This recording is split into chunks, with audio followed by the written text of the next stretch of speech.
بینندگان گرامی، خوش آمدید به برنامه خبری تلویزیونی آسیای مرکزی. سرخط مهمترین خبرهای روز. به تاجیکستان گرسنگی تهدید می کند. به تارنمای وزارت معارف حمله خکری شده است. یک مهاجر تاجیک از بازداشتگاه مسکو فرار کرده است. دولت چالوی یک افسر بلندرتبه مقامات نظامی تاجیکستان به دولت اسلامی پیوست. سرکوب کردن مخالفان در آذربایجان پیشروی آشوب‌ها را گرفته نتوانست.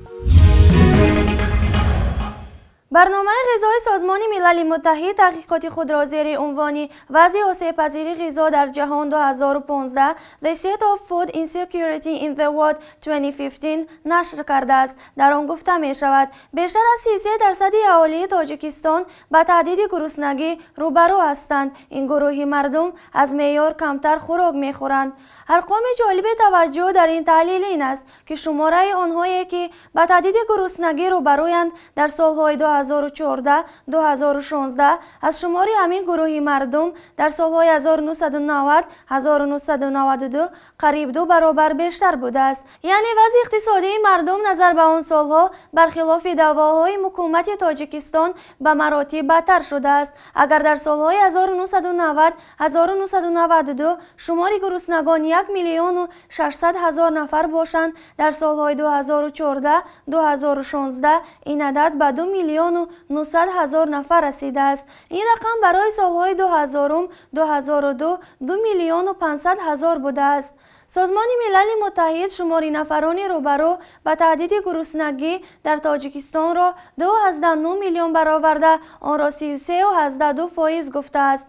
اما به نظر می رسد این سازمان با نفوذ شماری آنهایی را که در خارج اساساً در روسیه زندگی می کنند به حساب نگرفته است. با اطلاع کارشناسان شماری به خارج کوچ‌بستگان حداقل 1.5 میلیون نفر را تشکیل می‌دهند. در صورت به نظر گرفتن این رقم درصدی که گرسنگی برایشان تهدید می‌کند به 50% نزدیک می‌شود.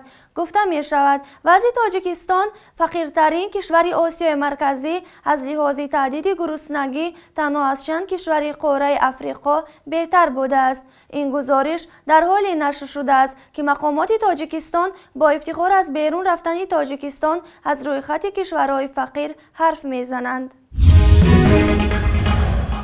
گروهی در تاجیکستان ممنوع و تروریستی اعلان شده جندالله حرکت اسلامی ازبکستان تارنمای وزارت معارف تاجیکستان را شکسته در آن عکس‌ها و سرود و نشیدهای خود را جای داده است. عین حال تارنمای وزارت معارف بسته بوده باز نمی شود تا زمانی که آن را مسئولین خود وزارت بستند. در آن مراجعت گروهی فالوجه تونیسیان فالجه تیم به حکمداران روسیه دیده می شد. این گروه توسط تارنمای وزارت معارف از روسیه دعوت کرده است و پشتیبانی از بشار اسد، بمب‌افکنی و کشتار مردم آسایشته در سوریه و تعقیب و قتل در چچنستان خاتمه دهد. سخنگوی وزارت معارف گفته است با کمک شرکت و ویلون تلاش دارند حادثه را تحقیق کنند. این وزارت هنوز نمیداند این کار حمله خکری بوده است یا چیزی دیگر. مقامات روسیه میگویند معروف آدینایف یک شهروند 22 ساله تاجیکستان شام 13 ژانویه ساعت‌های تقریباً 17 از بازداشتگاه در مسکو فرار کرده است. یک منبع رادیوی آزادی در ریاست امور داخلی شهر مسکو روز 14 ژانویه گفت معروف آدینایف از بازداشتگاه رقم 5 در کوچه ویبرسکایا فرار کرده است. با گفته این منبع که از بردن نامش خودداری کرد، شهروند تاجیک با اسناد یک محبوس دیگر که باید آزاد میشد فرار کرده است. طبق منبع تارنمای آزادگان معروف آدینایف سال تولدش 1993 زاده ولایت ختلان تاجیکستان بوده. بر اساس قسم اولی ماده 30 آمادگی به انجام جنایت و بند پنجم ماده 228 کودکس جنایی روسیه فروش مواد مخدر در بازداشت قرار داشت.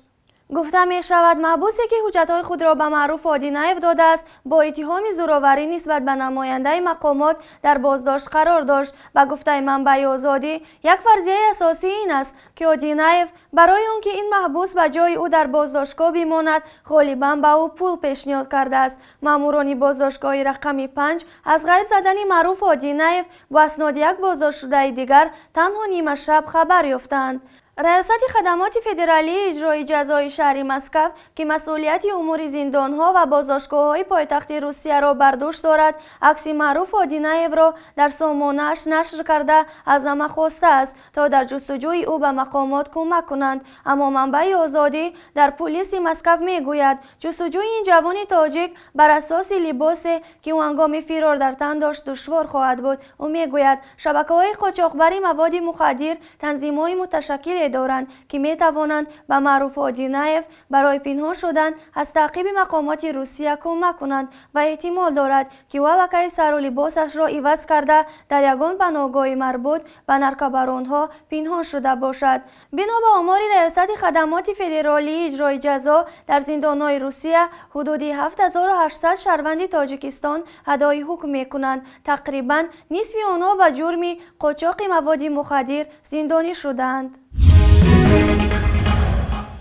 یک عضو خانواده معروف چالوف ها دولت چالوف هم به دولت اسلامی پیوسته است. دولت چالوف 45 ساله برادر قربان چالوف کماندان فرانت خلقی در سالهای جنگ شهروندی قبلا با اتهام فرستادن شهروندان تاجیکستان به دولت اسلامی بازداشت شده با پرداخت جریمه آزاد شده بود. دولت چالوف 4 ماه پیش غیب زده بود و گفتمان‌های هم درباره پیوستنش به دولت اسلامی پیدا شده بودند. اینک مقامات نظامی تاجیکستان هم این خبر را تصدیق کردند که او در دولت اسلامی ظهور کرده است. قربان چالوف برادر مشهور دولت چالوف زمان جنگ شهروندی در صفوف فرانت خلقی با غارت و کشتار زیاد و بیرحمانه نام برآورده بود. بعد جنگ شهروندی هم به بی‌ترتیبی‌های زیاد راه داد، اما به سبب آنکه آن وقتا پشتیبان اساسی امام علی رحمان قماندان‌های فرانت خلقی بودند، به همه این بی‌سر و سامانی‌های قماندان‌ها چشم پوشیده می‌شد. بعد کمی جان گرفتن در قدرت امام علی رحمان این گونه گروه‌ها را یک به یک خونسا کرد. خبرهای هم پخش شده بود که او را به دادن زر کشتند.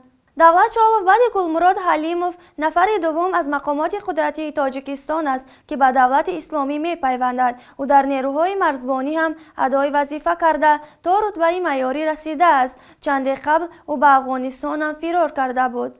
از روی معلومات اپراتیوی او تجزیه در ایراق از معلومات اپراتیوی باید در اون خط یمی شخصی رفته که داخل هسته سر نفر گفته از منطقه گفته هست. یکی مسئله اونه که باید وزی مرده از میده است ما اون معلومات دقیق نداریم. بینندگان گرامی، اکنون برایتان خبرهای کوتاه‌ترین و مهم جهان را پیشکش می‌نماییم.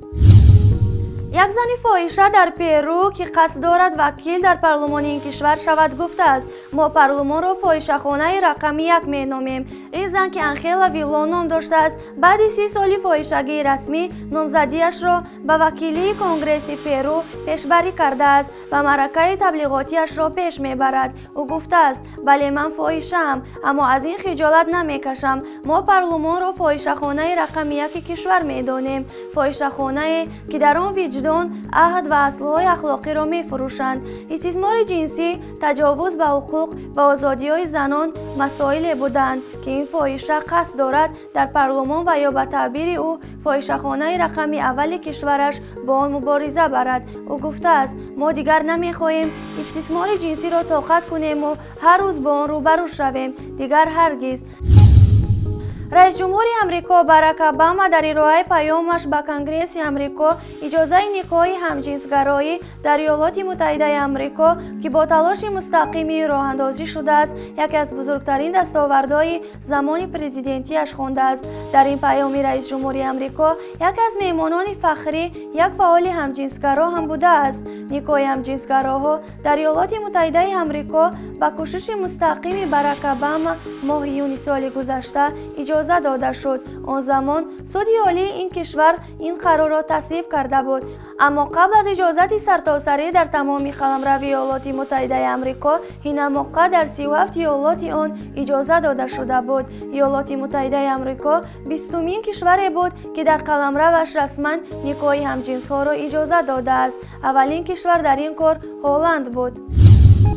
جمهوری اسلامی ایران 10 نفر ملاحان نیروهای دریایی آمریکا را که برای ورود به آبهای ایران بازداشت شده بودند رها کرد. نیروهای دریایی آمریکا 13 ژانویه گفتند که این 10 نفر حالا تحت مراقبت آمریکا قرار دارند و هیچ نشانه از آسیب در بدن آنها مشاهده نمی شود. سپاه پاسداران انقلاب اسلامی ایران می گوید آمریکا برای ورود 2 قایق نیروهای دریایش از جمهوری اسلامی ایران عذر خواسته است. در شهر جاکارتا اندونزیا صبح پنجشنبه سلسله ترکش‌های به عمل آمد. پلیس در جاکارتا 4 نفر را با اتهام دست داشتن در این سلسله ترکش‌ها بازداشت کرده است. بنا به معلومات رسانه‌ها شماره کشته شدگان به 17 رسید. مقامات انتظامی گفتند که در سلسله حملات 10-15 جنگجو از جمله چند مرگ طلب دست داشتند. تا حال هیچ گروه تروریستی مسئولیت این حمل را به دوش نگرفته است. در نتیجه پسشوی قرب پول ملی آذربایجان منعت و بالاروی نرخ‌ها در این کشور مردم با نشانی اعتراض به کوچه ها ریخته است. تظاهرگران از حکومت طلب دارند آنها را با جای کار و معاش خوب تامین کنند. به قرشوی قریب 100% منعت در یک سال به آن آورده رسانیده است که دیگر معاش آدمان برای پیشبرد زندگیشان کافی نیست. تظاهرگران حداقل در 5 شهر آذربایجان به تظاهرات برآمدند و پلیس در مقابل از گاز اشک‌آور کار گرفته است، اما شمار تظاهرگران در حال افزایش است. کارشناسان میگویند ظاهراً تظاهرات گسترش خواهد یافت و امکان دارد به خشونت بپیچد، چون حکومت‌های خودکامه معمولاً در قبال ناراضی‌ها استفاده می‌کنند. حکومت آذربایجان تا این زمان تمام امکاناتش را برای سرکوب کنی مخالفان سیاسیش استفاده برده بود تا از یک چنین آشوب‌ها پیشگیری کند، اما به نظر می‌رسد طرف دیگر مسئله را که خود مردم وقتی به تنگ آمد به حضور مخالفین هم می‌تواند به کوچه ها ریزد به نظر نگرفته است. حالا از بازداشت نمایندگان مخالفین در شهرهایی که تظاهرات جریان داشته است خبرها می‌رسند. خود حکومت آذربایجان هم مخالفان سیاسیش را در تشکیل این تظاهرات حیف‌دار کرده است. در تاجیکستان هم که قبلا در تمام مصیبت‌ها حزب مخالف نهضت اسلامی را عیبدار می‌کردند و تمام راه‌ها را برای سرکوب حزب ممنوع شده نهضت اسلامی تاجیکستان و دیگر مخالفان استفاده کردند، قرب سامانی با شدت پایان و نرخ‌ها بالا می‌روند. کارشناسان گفتند شدت کاهش قرب سامانی به این زودی‌ها پس نخواهد شد و امکان افزایش بیشتر قرب خیلی زیاد است. بسیاری از کارشناسان میگویند سر زدن یک چنین تظاهرات‌ها در کشورهای آسیای مرکزی از احتمال دور نیست. بینندگان گرامی، این بود چند خبرهای مهم روز که برایتان پیشکش نمودیم. سعادتمند و پیروز باشید. خدا حافظ.